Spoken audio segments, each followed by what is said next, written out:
રહ્યા છો Vadodara 24 hours news channel. હવે જોઈએ અગત્યના સમાચાર.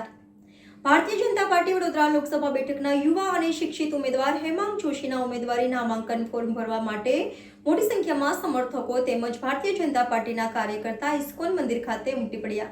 વડોદરાના ગોત્રી ખાતે આવેલ પણ મંદિરથી પગપાળા વડોદરા જિલ્લા કલેક્ટર કચેરી ખાતે આવી અભિજીત મૂર્તિ પોતાના લોકસભા ઉમેદવારોનું નામાંકન પત્ર ભરવા વડોદરા ભારતીય જનતા પાર્ટી લોકસભા બેઠકના ઉમેદવાર ડોક્ટર હેમંત જોશીની સાથે વડોદરા મહાનગર ભારતીય જનતા પાર્ટીના તમામ પદાધિકારીઓ આવી પહોંચ્યા.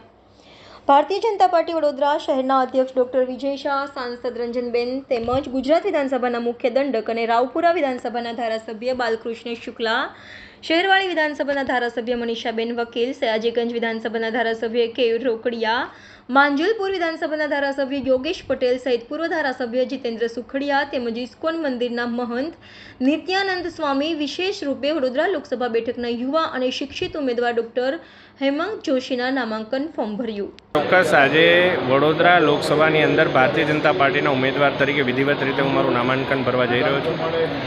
જે પ્રકારે આજે સવારે પંચમુખી હનુમાનજીના દર્શન કરી ત્યારબાદ અહીં ઇસ્કોન મંદિર ખાતે આવી અને ઇસ્કોન મંદિરની અંદર પ્રભુજીના આશીર્વાદ લીધા, સર્વે સંતોના આશીર્વાદ લઈ, સર્વે વરિષ્ઠોના આશીર્વાદ લઈ અને વરિષ્ઠ અમારા આગેવાનશ્રીઓ, સર્વે કાર્યકર્તાઓ, શુભેચ્છકો સાથે મળી પગપાળા કલેક્ટર કચેરી જઈ અને અમે નામાંકન પત્ર વિધિવત રીતે ભરવાના છીએ.